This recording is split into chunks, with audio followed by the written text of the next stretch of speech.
Við áttum enga aðild að þessum stríðum. Við höfum aldrei komið nálægt þeim. Og þess vegna þetta grundvallaratriði í því að við eigum ekki erindi inn í þetta friðarbandalag Evrópuríkjanna. Svo eru önnur ríki sem ganga inn í Evrópusambandið af öðrum ástæðum. Af hverju ganga Eystrasaltsríkin inn, af hverju gengur Finnland inn. Það er af öryggisástæðum. Til þess að tryggja öryggi sitt gagnvart hinu stóra nágranna í austri.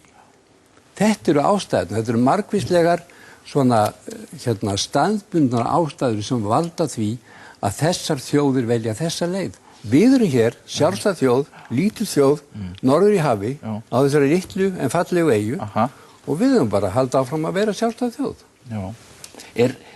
Heldur að það sé einhverjar líkur að því að Evrópusambandið liðist í sundur? Ég held að hvorugur okkar veit nokkuð skapaðan hlutur það, Egill.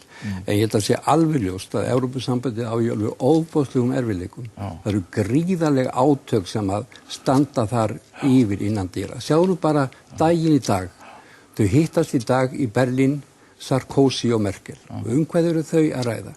Þau eru að ræða þann ágreining þeirra í milli að Sarkozy vill að neyðarsjóður Evrópusambandsins endur fjármagni frönsku bankana. Af hverju vill hann það? Vegna þess að Þjóðverjar borga mest í neyðarsjóð Evrópusambandsins. Og hvaða Þjóðverjar borga mest í neyðarsjóð Evrópusambandsins? Það eru þýskir skattgreiðendur. Það eru þýskir skattgreiðendur sem eiga endur fjármagna frönsku bankana svo að byrðarnir verði ekki of mikla fyrir franska skattgreiðendur. Svona eru átökin í Evrópusambandinu í dag. Þetta er náttúrulega allstaðar þessar sömu markalínur. Það er auðurinn og fólki hins vegar. Allstaðar. Stjórnarskrárbreytingar á Íslandi. Við teftum aðeins á því hérna áðan, en finnst þér mikilvægt að fara í stjórnarskrárbreytingar og hvernig líst þér á þessar tillögur sem að koma frá stjórnlagaráðinu? Sko, ég hef nú ekki kynnt mér þessar tillögur neitt sérstaklega vel, þannig ég hef nú kannski ekki dómbar þær. Ég held að auðvitað þurfum við að endurskoða okkar stjórnarskrá. Ég held að það sé nú ekkert forgangsverkefnið að gera það. En það sem að mér finnst aðallega í sambandi við svona vinnulagið í kringum þetta er að úr því að ríkisstjórnin fór það leið að láta kjósa til stjórnlagaþings.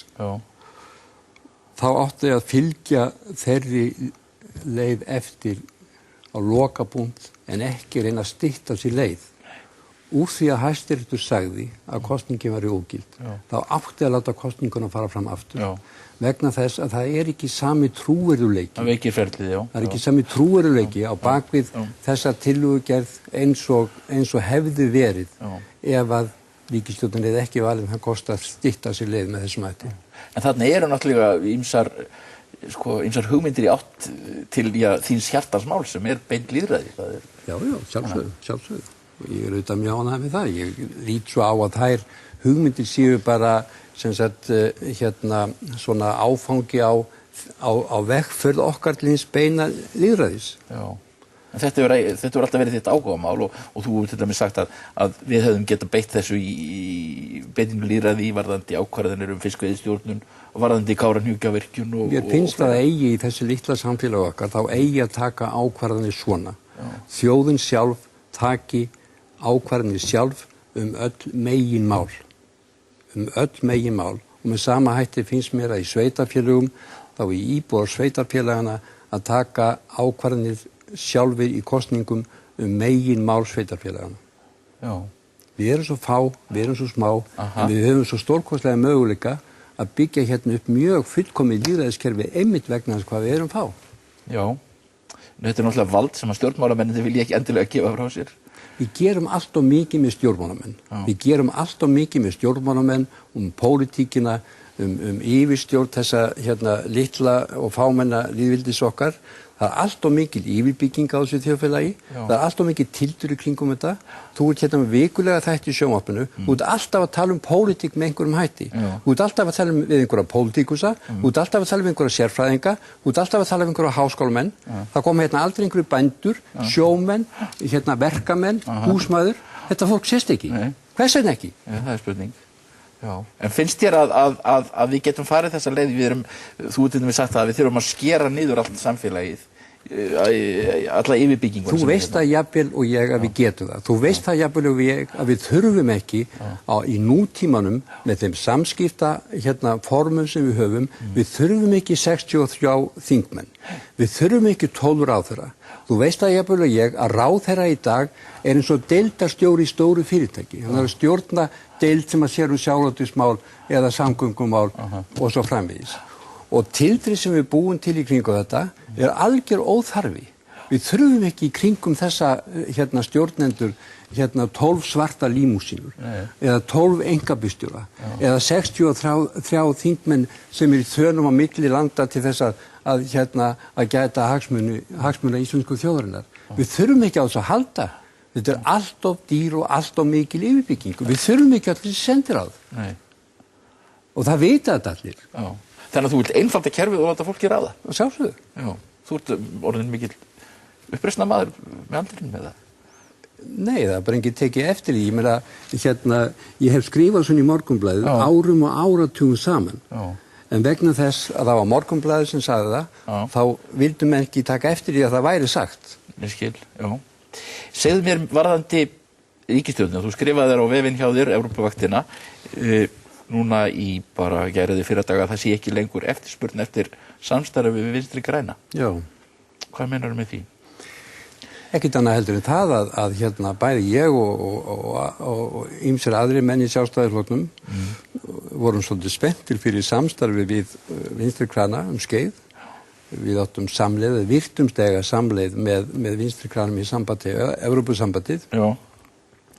Og það voru ýmsir svona punktar sem við gátum hist á í sambandi við náttúruvernd, því að við slum ekki gleyma því að svona pólitíkin í sambandi við náttúruverndina, hún átti upphaf sín í Sjálfstæðisflokknum fyrir hálfri öld.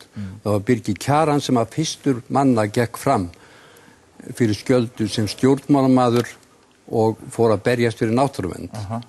Og þess vegna fannst mér á tímabili að það væri svona snertir punktar á milli Sjálfstæðisflokksins og Vinstri grænna. Mér finnst það ekki lengur. Nei. Vinstri grænir, þeir segja eitt í sambandi við Evrópusambandið og gera annað. Ég líti ekki lengur svo á að þetta sé flokkur sem að á móti aðild að Evrópusambandinu. Ég veit að Jón Bjarnason á móti aðild að Evrópusambandinu, en Vinstri grænir sem flokkur það ekki lengur. Þar með raun og veru brostinn allur grundvöllur fyrir hugsanlegu samstarfi þessara tveggja flokka. Þess vegna held ég að það sé ekki nokkur áhuga á því lengur innan Sjálfstæðisflokksins að taka upp samstarfi í þann flokk. Með hverjum gæti Sjálfstæðisflokkur þá starfað? Ég held að við verðum bara að sjá hvernig kosningar fara fram. Þá líklega helst með Framsóknarflokk? Hvernig þær kom út. Ég meina, menn ég aldrei að útiloka eitt eða neitt. Ég bara segi það ekki áhuga á þessu vegna þess að það er engin snertifleti. Það er enga samstöð að finna í málefnum sem auðvitað það sem að skiptir máli í pólitík. Þannig að ekki samstaði í atvinnumálunum, það alveg ljóst. Það myndi ekki. Ég meina, við erum hvort sem búin að missa strætisvagninum í stóriðjumálum. Já. Fólk bara ekki ferð átt að sjá. Þú erum búin að missa strætisvagnum? Við erum búin að missa hann. Vegna þess að það er kreppa í heiminum og fjárfestar. Líka vegna þess að það eru bara aðrir fattir að bjóða betri kjör í sambandi við raforku til dæmis álframleiðslu. Þannig að það kæfi segjum, nú voru menn jafnvel að Mervyn King, hann segir að þessi von á kreppu sem er verri en kreppa 1930, þannig að það var skelfileg framtíð þessi. Það mun hafa mjög neikvæð áhrif á okkar stöðu. Já. En hvernig finnst þér svona, svo við förum að ljúka þessu, hafa gengið með uppgjörið eftir hruni? Við erum með sérstakann saksóknara, hans skrifstofu, hann er með ýmis mál í gangi, það gengur hægt, og lögmaður út í bæ sagði nú í grein í gær að hann væri að ofsækja fólk og gera líf þeirra óbærilegt. Hvernig finnst þér þessi ferð? Við vorum náttúrulega með rannsóknarskýrsluna og svo saksóknarann. Ég held að við erum að gera okkur grein fyrir því að lögfræði vinnan í kringu þetta, hún hlýtur að vera gríðarlega flókin og mikil. En maður finnur það að nú finnst fólki í þessu landi komin tími til að það fari að sjást einhver árangur af þessu starfi. Já. Og svo á auðvitað eftir að koma í ljós eða verða gefnar til einhverja ákæru hvort að dómstólarnir meti það svo að það séu einhverja sök að ræða. eða hvort við kannski stöndum frammi fyrir því að löggjöfin í landinu bara svo ófullkomin að það ekki hægt að dæma einn eða neitt á grundvelli hennar. Það getur vel verið að það eftir að koma í ljós. Það ekki þetta að útiloka það. En það sem að mér hefur komið mest á óvart af því að bankakerfið var kjarninn í hruninu. Það sem mér hefur komið mest á óvart að það hefur ekkert verið gert eftir hrunið til þess að gera breytingar á þeim löggjafa ramma sem að bankarnir starfa í. Í öðrum löndum verið að ræða nauðsyn þess að skipta upp viðskiptabankastarfsemi og fjárfestingabankastarfsemi. Ég skil ekki af hverju það hefur ekki verið gert hér og af hverju það er ekki til umræðu. Ég skil heldur ekki af hverju 2 bankar voru einkavæddir ári eftir hrun. Án þess að það væri sett ný löggjöf í kringum þá einkavæðingu.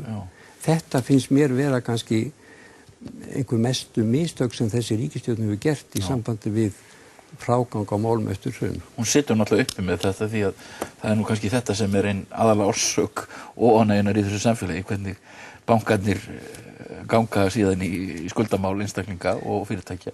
Þeir voru orðnir allt og stórir fyrir hrun, allt og stórir. Þeir eru enn og stórir. Það er eiginlega má segja að með sama hætti og það þarf að skera niður yfirstjórn þessa þjóðfélags, þá þarf líka að minnka vægi bankana í samfélaginu. Ég ætla að spyrja þig bara að lokum opinnar spurningar og þú ræður hvernig þú tekur þetta, en ég spyrja hvort þú sést samlega bjartsýnn á þróun þessa þjóðfélags, þrátt fyrir allt. Já, ég verð nú að segja það að ég get nú eiginlega ekki verið annað heldur en bjartsýnn. Mér finnst þetta mér finnst svona margt jákvætt verið að gerast í kringum okkur og mér finnst engin ástæða til svartsýni en þetta er náttúrulega mörgu leyti mjög erfitt samfélag. Þessar umræður sem að fara fram hér eru mjög erfiðar. Umræðu menning okkar er raunverulega umræðu ómenning og umræðurnar snúa svo mikið persónur þegar það ætti að snúa málefni. Þannig að það er mjög margt sem að mér finnst að mætti betur fara en auðvitað, mín kynslóð, hún hefur náttúrulega upplifað mikla breytingar og þær hafa náttúrulega verið svona jákvæðar þrátt fyrir allt. Og ég held að við hljótum að vera jákvæð. Ég er ekkert þegar skoðan hrunið hafi endilega verið vont fyrir okkur. Nei. Ég held að hrunið hafi kannski verið nauðsynlegt fyrir okkur. Það má vera ef við getum lært af því. Já. En þessi rannsóknarskýrsla, erum við að lesa hana nógu vel? Lásum við hana nógu vel? Mér finnst það ekki vera spurning það hvort við lesið hana nógu vel, heldur finnst mér að vera spurning það hvort við höfum dregið réttar ályktanir af henni. Ég meina það er búið að rannsaka alls konar hluti og það er verið að vinna á alls konar hluti á mörgum sviðum en við sitjum hér í fjölmiðli og við höfum báðir starfað við fjölmiðla og er nú ekki komið tími til að fjölmiðlarnir fari að horfast í augu við sjálfa sig í framhaldi af þessu hruni. Hvar voru þeir fyrir hrun? Þeir voru mjög fákunnandi og það er víst alveg ljóst. Ég líkti þessum áðan líka við Geirfinnsmálið að á þeim tíma kunnu fjölmiðlar ekkert að taka á glæpamálum og svo þegar hrunið kom þá kunnu þeir ekkert að taka á þessum fjármálum, þessum stóru stærðum í fjármálum. Ég held að eitt af því sem að þurfa að gerast í kjölfarið á hruninu sé að fjölmiðlarnir fara að horfast í augu við sjálfa sig. Styrmir, þakka þér fyrir að koma í þáttinn. Takk. Við sýnum hér viðtal við austurríkismann Frans Bataille sem er sérfræðingur í að reka menningarfyrirtæki og menningarstofnanir. Umræðan svona snýst náttúrulega að stóru leyti það hvað við eigum að gera við Hörpuna, þetta mikla hús sem er hér niður á Hafnarbakkanum.